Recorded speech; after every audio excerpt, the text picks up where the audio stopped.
वेद पाठशाला में आपका हार्दिक स्वागत है। परमेश्वर का वचन जीवित, पवित्र एवं सामर्थी है। आशा है कि आज के वचन से आपको आत्मिक लाभ होगा। तो लीजिए प्रस्तुत है ये संदेश। श्रोता मित्र, आपको मेरा नमस्कार। कृपया अपनी बाइबल अपने हाथ में लें और मेरे साथ इस वेद पाठशाला कार्यक्रम में सम्मिलित हो जाएं, जिसमें हम परमेश्वर के प्रेरणादायक वचन का अध्ययन कर रहे हैं। पिछले अध्ययन में हमने विश्वास और विश्वास योग्यता के महान शत्रु जो झूठ बोलते हैं, चोरी करते हैं और विश्वासघात करते हैं, उनके विषय में देखकर अध्ययन समाप्त किया था। सो मित्र, यदि आज आपके हाथ में पवित्र शास्त्र है तो कृपया मेरे साथ यहोशू की पुस्तक उसके 9वें अध्याय को खोलें। यहाँ पर आप विश्वास के अगले उदाहरण और उसके कारण को देखने पाएंगे। विश्वास का जो महत्वपूर्ण तत्व है वो है पहचानना या जानना। विश्वास का जीवन व्यतीत करने की अपेक्षा आपको परमेश्वर की इच्छा जानने की आवश्यकता है। अन्य लोगों की अपेक्षा पास्टर लोग यह प्रश्न पूछते हैं कि कैसे मैं यह जान सकता हूं कि परमेश्वर मुझसे क्या करवाना चाहता है। जब लोग यह वर्णन करते हैं कि परमेश्वर के पास योजना है, उसके पास इच्छा है, परंतु प्रश्न यहाँ पर यह है कि कैसे मैं यह जान सकता हूँ कि परमेश्वर की योजना क्या है और परमेश्वर की इच्छा क्या है। सो इसके पहले कि आप परमेश्वर की इच्छा को जानें, आपको चाहिए कि आप में सर्वप्रथम पवित्र आत्मा हो। तभी आप आत्मिक रूप से परमेश्वर की योजना व उसकी इच्छा को जान सकते हैं और इससे अगुवाई प्राप्त कर सकते हैं। सो ये तभी होगा जब हम विश्वास योग्यता के साथ मसीह के पीछे चलेंगे। शैतान की चाल और उसकी युक्ति यह है कि वह परमेश्वर की सभी बातों का नकल करता है और लोगों को धोखा देता है। वह ज्योति के दूत के रूप में मनुष्यों के पास आता है। यदि आप शैतान के स्वभाव के विषय में सोचते हैं कि वह लंबा है और लाल रंग का कपड़ा पहना हुआ है, तो आप ये जान लें कि आप वहीं पर हैं जहां वह चाहता है।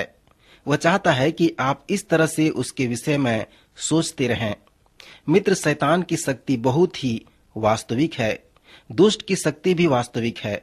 आत्मिक आयाम में परमेश्वर की सामर्थ है और दुष्ट की भी शक्ति है। हर एक बात जो आत्मिक है वो सभी पवित्र आत्मा से नहीं है। इसलिए मूसा ने बहुत ही स्पष्ट रूप से जादू, टोना और आत्माओं के विषय में चेतावनी दी है।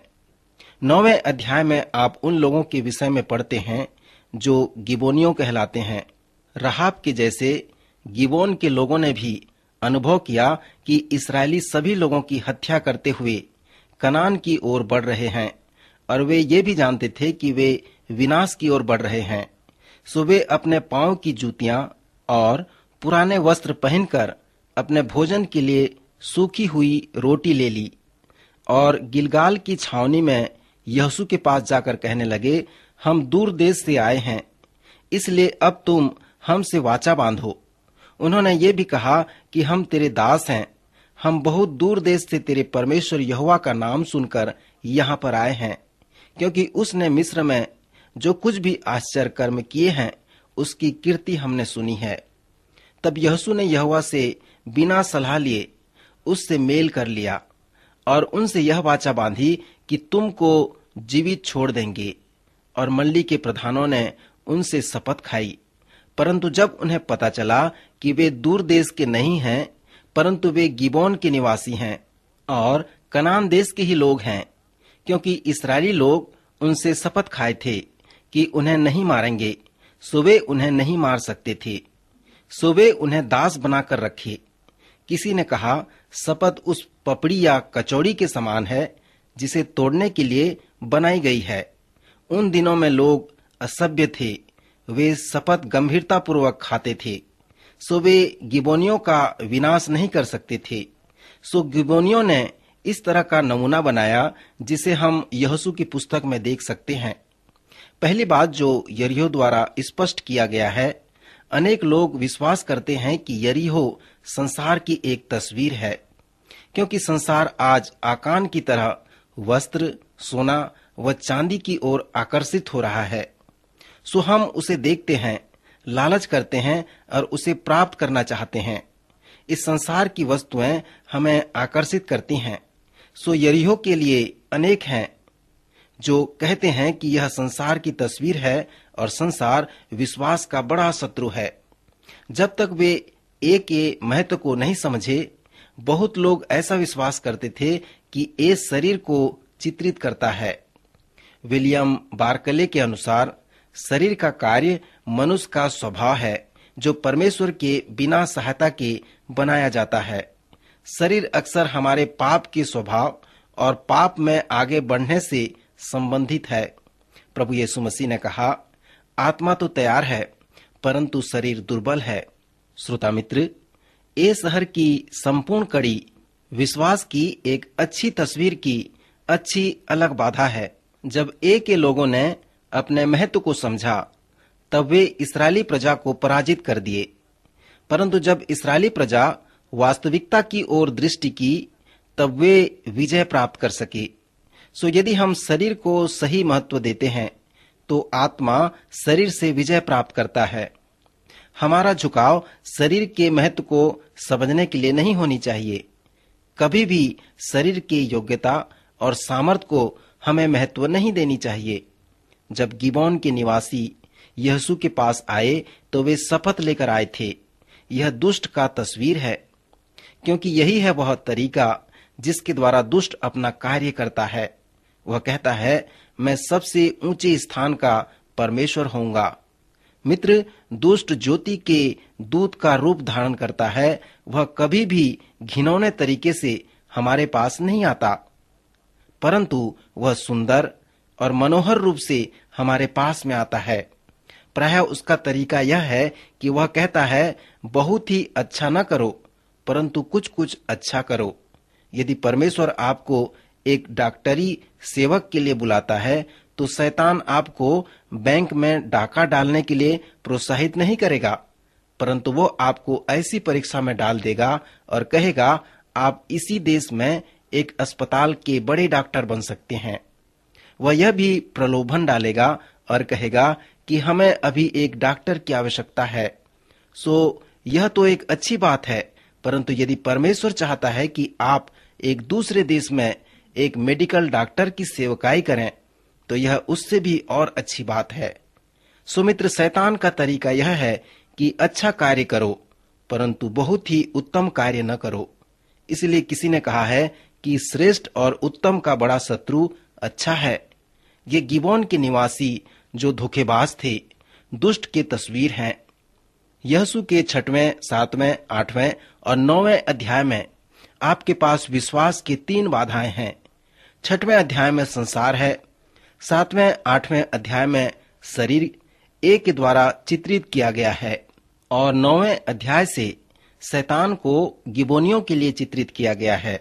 बाकी यीशु के पुस्तक में आप विश्वास के निम्न उदाहरणों को प्राप्त कर सकते हैं। सर्वप्रथम आप यह प्राप्त कर सकते हैं जिसे हम विश्वास का वास्तविक महत्व कहते हैं। पवित्र शास्त्र में कालेब का चरित्र विश्वास का एक महान चरित्र है। पुराने नियम में इब्राहिम का चरित्र विश्वास का एक महान चरित्र है, परंतु यहाँ पर कालेब का भी नाम आया है। स्मरण करें कि जब कालेब यहोशू के साथ भेद लेकर वापस आता है तब उसने अपना महत्व नहीं खोया। जब तक वे जंगल में घूमते रहे, कालेब उस हेब्रोन के अंगूर के विषय में सोचता रहा। लोग शिकायत कर रहे थे और प्यास से मरे जा रहे थे, परंतु कालेब ने अपना दर्शन नहीं खोया। मित्र, थोड़ा विचार करें। लोग उससे पूछते थे कि कालेब, तू किस विषय के लिए सोचते रहता है? मैं सोचता हूं कि कालेब ने कहा होगा कि मैं हेब्रोन शहर के अंगूर के विषय में सोच रहा हूं। सो मित्र, यहाँ पर हम देखते हैं कि कालेब ने हेब्रोन शहर के लिए अपना दर्शन को नहीं खोया। वो आत्मिक गीत इस तरह से कहता है कि अन्य लोगों ने दानों को देखा परंतु कालेब ने यहोवा को देखा। यद्यपि कालेब ने दानव भी देखा, रुकावटें भी देखी, परंतु उसके पास ऐसा परमेश्वर है जो उन सभी रुकावटों से बड़ा है। जब वे कनान देश में प्रवेश किए, कालेब ने हेब्रोन को जीतकर उसे अपने अधिकार में कर लिया। जिस शहर के लिए मूसा ने उसके लिए प्रतिज्ञा की थी, वह यहोशू की उपस्थिति में उस शहर की मांग की और आज्ञा पाकर उसे अपने अधिकार में कर लिया। सो इस प्रकार बहुत ही अच्छी तरह से विश्वास के वास्तविक महत्व को बताया गया है। फिर इस पुस्तक में विश्वास का नकारात्मक महत्व भी पाया जाता है, जो 14वें अध्याय से लेकर 23वें अध्याय में पाया जाता है, जहां इस प्रकार वर्णन किया गया है कि इस्राएली प्रजा कनान के लोगों को भगाने में असफल हो गए। परमेश्वर ने उन्हें आदेश दिया कि वे युद्ध करें और उनका विनाश कर डालें। सो यदि वे ऐसा करते तो 7 बार दास न बनते, जो न्यायों की पुस्तक में पाया जाता है। इस प्रकार की बातों को हम यहोशू की पुस्तक में बार बार पढ़ते हैं। यहूदा के गोत्र ने यबूसियों को, जो यरूशलेम में रहते थे, नहीं निकाला। सो वहां पर आज भी यबूसी लोग पाए जाते हैं। कनानी भी नहीं निकाले गए। सो वे भी एप्रेम के लोगों के मध्य दास बनकर रहे। मित्र, हम इसे यहोशू की पुस्तक के इस भाग में बार बार पढ़ते हैं कि इस्राएली प्रजा ने कभी भी संपूर्ण रूप से कनान को अपने अधिकार में नहीं कर सका। आप न्यायों की पुस्तक में पढ़ेंगे कि अनेक वर्ष के पश्चात उसी देश ने इस्राएली प्रजा से विजय प्राप्त कर उन्हें अपना दास बना लिया। आत्मिक रूप से इसे हम इस प्रकार देख सकते हैं। कुछ लोग कहते हैं, मेरे पास अभी भी अनेक कनान हैं जिन्हें मुझे अपने अधिकार में करना है। मित्र, परमेश्वर कहता है कि हम अपने आत्मिक कनान में प्रवेश करें और उन सबों को अपने अधिकार में कर लें और अपने आत्मिक कनान से संपूर्ण रूप से विजय प्राप्त कर लें। हम में से अनेक लोग अपने आत्मिक मिस्र से छुटकारा प्राप्त कर चुके हैं, परंतु अभी भी कनान में प्रवेश नहीं कर पाए हैं। अनेक लोगों ने कनान में प्रवेश तो किया है, परंतु संपूर्ण रूप से उसे अपने अधिकार में नहीं कर पाए हैं। केवल 1 या 2 शहर को ही अपने अधिकार में कर पाए हैं। सो मित्र, आत्मिक रूप से यहाँ पर जो हमारे पास प्रश्न है कि क्या हमने अपने आत्मिक कनान को अपने अधिकार में कर लिया है? यहोशू की पुस्तक का यह भाग युद्ध व विनाश के विषय में प्रश्न उत्पन्न करता है, जो अनेक लोगों के लिए एक बड़ी समस्या का कारण है। आज कैसे हम परमेश्वर को जान सकते हैं कि वह प्रेमी परमेश्वर है और कैसे वह युद्ध में नाश करने का आदेश देता है? मैं इस प्रश्न का उत्तर अगले अध्ययन में दूंगा, क्योंकि यह एक लंबा प्रश्न है और हमें उत्तर देने के लिए लंबे समय की आवश्यकता है। सो अगले कार्यक्रम में फिर भेंट होगी। प्रभु आपको आशीष दे, आपकी सहायता करे। अभी आप सुन रहे थे कार्यक्रम वेद पाठशाला। श्रोता, हमें विश्वास है कि इस कार्यक्रम के द्वारा आपको आशीष मिली है। यदि इस कार्यक्रम के विषय में अधिक जानकारी प्राप्त करना चाहते हैं या बाइबल अध्ययन से संबंधित कोई प्रश्न हमसे पूछना चाहते हैं, तो आप हमें इस पते पर लिखें। हमारा पता है कार्यक्रम Ved Pathshala, Vishwavani, post box number 731, Faridabad 7, Haryana. पता एक बार फिर से सुन लीजिए। कार्यक्रम Ved Pathshala, Vishwavani, post box number 731, Faridabad 7, Haryana. तो इसी के साथ आज के कार्यक्रम का समय यहीं पर समाप्त होता है। अगले कार्यक्रम में आपसे फिर भेंट होगी। तब तक के लिए हमें आज्ञा दीजिए। नमस्कार।